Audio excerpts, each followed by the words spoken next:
Hello, my name is Yahriel Barbeitia, and I'm here with my guests Laura Lozano and Madison Hicks.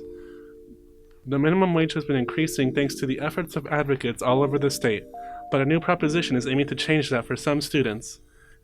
If a student works under 20 hours a week and is under 22 years old, they could be earning the federal minimum wage instead of the state minimum wage.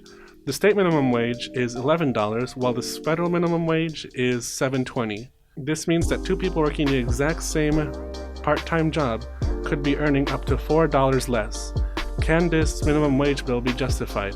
This is SPOTcast. So, what are potential benefits of this change?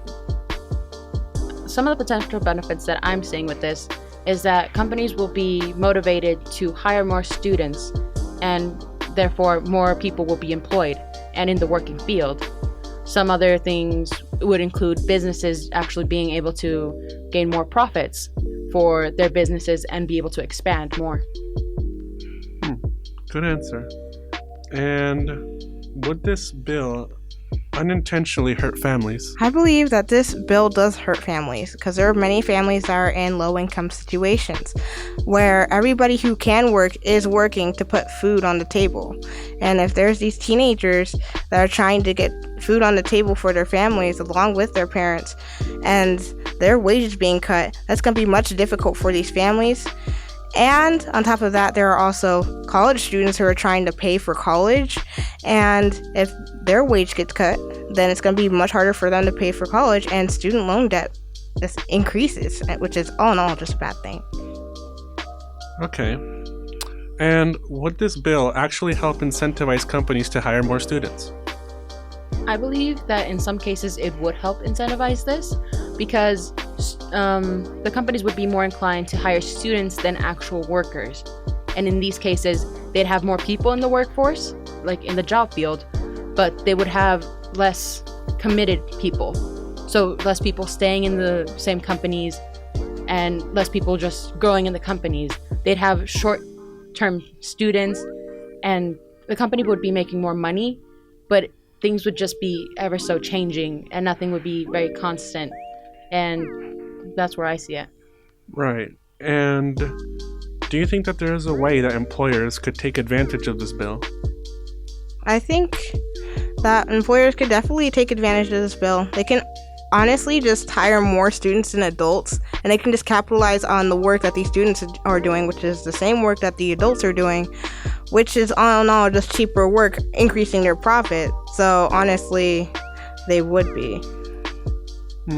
And to speak to that more, if a student wanted to work more hours to earn more money because they could, a company could just cap their hours at 20 so that they couldn't actually go above that and earn more money if they want to.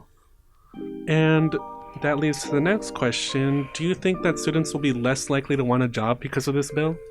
I honestly think that these students are just going to be working regardless to put money in the bank to feed themselves or their families. So honestly, they're going to continue to, keep working no matter how much they're paid because money is money.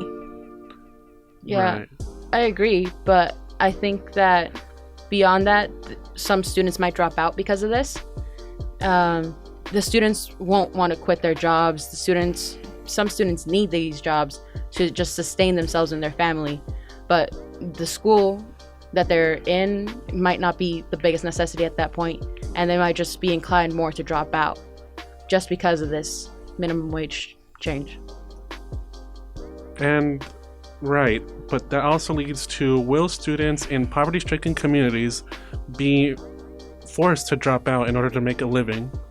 Some students may actually be forced to drop out to be able to start working because in this instance, how things are right now, most students are going to high school, they're going to college, and they're going and getting a part-time job because it's able to get them the money that they need to be able to sustain either their education or their family.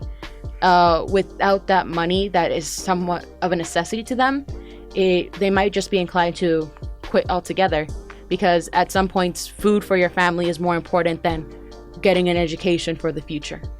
That's all the time we have for today. I'd like to thank my guests, Laura Lozano and Madison Hicks, for being here. For Spot 127, I'm Yahriel Barbeitia, and that wraps up this episode of SPOTcast.